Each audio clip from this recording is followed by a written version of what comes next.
60 teams to go in my road to predict all 131 teams this college football off season. We are done with the Power 5. We're done with our little intermission with the FBS Independents, and now moving into the Group of 5 slate. We are more than halfway done, and starting on the Group of 5 slate with the American Athletic Conference, and starting out with the University of South Florida Bulls. USF, well, just statistically, record-wise, was not a very good football team last year yet. This team has added a lot of transfers and hopes to improve in 2022. So can this South Florida team be more competitive than they were last year in 2022? Maybe surprise some people, get some more wins that people aren't expecting them to get?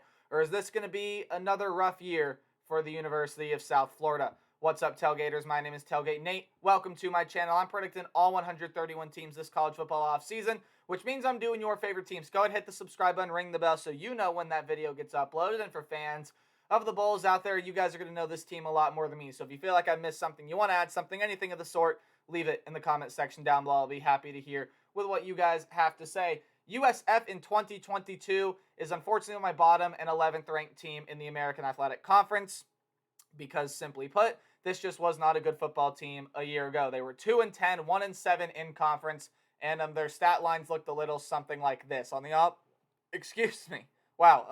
on the offensive end, 350 yards per game with around 23 points per game. Not great, not downright horrible, but not great by any means. And this was the worst defense in the American Athletic. In terms of yards per game, they allowed almost 475 yards per game while giving up almost 35 points per game, which actually was only second to last in the conference. So this is a USF team that had to go out and improve and get a lot of guys in from the transfer portal. Taking a look at some of the talent that this team will be without in 2022. A backup quarterback in Cade Fortin only had 183 yards, no touchdowns and 2 picks last year. You lose him. He's gone at the wide receiver position. DeMarcus Gregory with 169 yards and a touchdown. He leaves. And then you also have Bryce Miller, who is gone as well. Bryce Miller had 110 yards last year on 12 catches. No touchdowns for him. No touchdowns for him, though. The leading wide receiver that you lose is Mitchell Brinkman with 173 yards and a touchdown a season ago. On the defensive side, you have guys like Blake Green, Thad Mangum, Ryan Thaxton. Those are all guys that are gone. Thad Mangum had 34 tackles a season ago.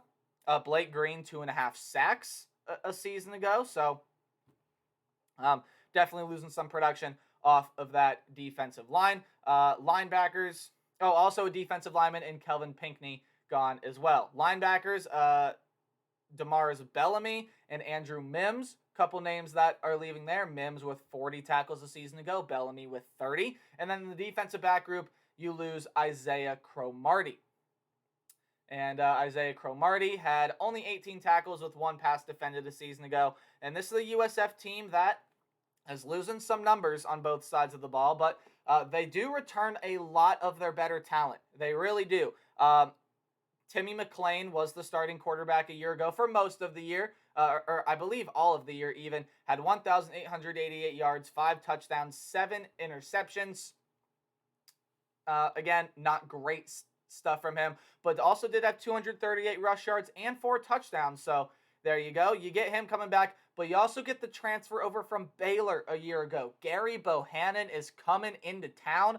Was pretty solid for the Baylor Bears last year, who have now kind of looked towards Blake Shapen to be that starting quarterback. So Gerry Bohanon said, you know what, I'm out of here. Transferred over to South Florida, and if he ends up getting the starting job, which I'm pretty positive he will, that's a huge boost for this South Florida team. Gerry Bohanon, I think definitely a better quarterback than Timmy McClain, and Gerry Bohanon can provide a little bit more spark to this offense than it's seen in recent years. At the running back position, you have Jaron Mangum coming back, had 617 yards, 15 touchdowns a season ago, but you also return guys like Kelly Joyner, Brian Battle, guys that just aren't on the list. When you take a look at some of the wide receivers that they have coming back, their lead target, Xavier Weaver, 715 yards, 2 touchdowns, comes back. Jimmy Horn also comes back with 408 yards and a touchdown last year. And there are also a couple transfers. Aju coming over from Clemson, and Coffre Brown coming over from North Carolina. So, okay, you boost up that wide receiver room too. So you get an experienced quarterback in Bohanon. Mangum is coming back, one of the more underrated and overlooked running backs in the American Athletic. And then you return your top 2 targets along with adding 2 pretty viable weapons. That offense should improve in 2022. When you look at the defensive end, you have guys on the defensive line like Jason Vaughn, Clyde Pinder. Jason Vaughn coming back, Clyde Pinder coming in, but you also have guys that are not on this list like Rashad Cheney, Jatorian Hansford, some other transfers that are coming in for this team as well. At the linebacker position, big get back here. You return your leading tackler, Antonio Greer, also your sack leader a season ago, and had 2 picks. As well did Dwayne Bowles, also had 2 picks last year, was your 3rd leading tackler on this team. Okay, you return defensive talent, linebackers that are transferring in. You got Jalen Schuler, DJ Gordon is coming in as well as a transfer at the middle linebacker position, looking at the depth chart now. And the defensive backs, Vincent Davis comes back, your 2nd leading tackler. Micaiah Point comes back. Daquan Evans comes back. Matthew Hill comes back. Christian Williams comes back. This is a team that is returning a lot of talent. And I would be kind of shocked if USF does not at least improve stat-wise on the football field this year. And I say stat-wise because now looking at this schedule, boy, this is a rough schedule for USF. We're going to go through it now. So it starts out in non-conference play with a home game against BYU. That's a BYU team that figures to be a top 15, top 10. Maybe at the end of the year, we're talking about them as a top 5 team. Who knows? But BYU, one of the top teams in returning production. They're returning a lot of talent. That's going to be a hard game for USF. Then you have Howard at home. Probably should be able to win that one. Then you got to go on the road to play Florida and Louisville, non-conference play as well. So you have 2 Power 5 teams you got to go play on the road. And then an independent team that we could be making the case for is the best independent team in 2022. When you get into conference play, you have home games against East Carolina, Tulane, SMU, and UCF to cap off the year, and road games against Cincinnati, Houston, Temple, and Tulsa. So, diving into this schedule for South Florida. I've already talked about the BYU game a little bit. They're the top team returning production. Jaron Hall coming back. Pretty much everyone coming back on that team except Tyler Algier, but they did get Christopher Brooks, a transfer over from Cal. Should be a very, very good football team in Provo in 2022. Howard probably should be able to win that game. And then you got to go on the road to play Florida and Louisville. 2 teams that have 2 of the most dynamic playmakers at the quarterback position. Anthony Richardson, the quarterback there for Florida, figures to be a sneaky Heisman contender and might be able to propel Florida to some wins, along with bringing Billy Napier into town. Figures to be an improved Florida team from a season ago on the road against Louisville. Look, that is a Louisville team that returns Malik Cunningham at the quarterback position. One of, if not the best, dynamic playmaker in the entire country. He's very, very entertaining to watch, and although he loses weapons like Tyler Harrell among some others, Louisville can be a solid team in 2022. When you get into conference play here, it is a tough draw in conference play for South Florida. I mean, East Carolina, that's a football team that's going to have a lot of fight in them. They can win 7-8 games this year. Tulane, I know they had a very, very, very disappointing season a season ago, but Tulane is a team that the talent is there. So look out for Tulane. That's a sneaky game. On the road at Temple. Temple, I don't project is going to be that great either, but you got to go on the road to play them. On the road at Tulsa. Tulsa was a solid team last year, figures to be right around hovering that bowl eligibility mark a season ago. And then you get probably, you can make the case for these 4 being the 4 best teams in the conference. That's Cincinnati, Houston, SMU, and UCF. You got to go play on the road against probably the 2 best teams in the conference in Cincinnati and Houston. You get SMU at home, UCF at home, but those are still 2 very, very talented those are 4 very talented football teams that USF, is going to have trouble winning any one of those. Don't do game-by-game predictions. Instead, I do a more percentage-based outlook. Tell me predict a team's record. If the game is in red, I just don't see you winning the game. If the game is in orange, I still don't see you winning, but it is college football and upsets can happen. Yellow are your 50-50 or high upset potential games. Games in yellow-green. Games that you should win. You got to watch out for the team on the other side of the ball, though. In games in green, I have you winning.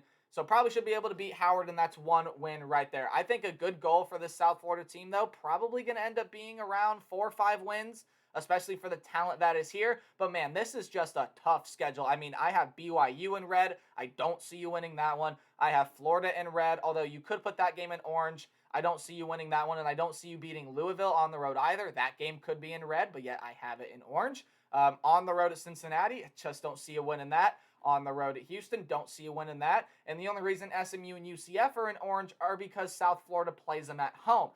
They may be able to get one of those 2 games, but I see it highly unlikely they win either of them. I mean, those are 2 pretty solid football teams coming into this year. Winnable games for South Florida on the schedule, in my opinion.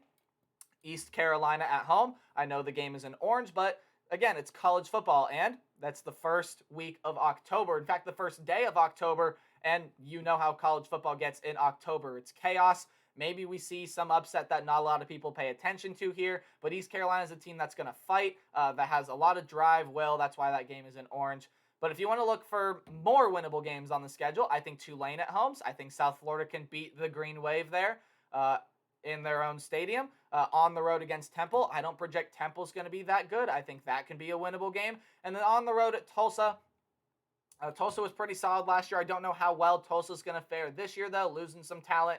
I think that is a fairly winnable game, although that game could be in orange as well.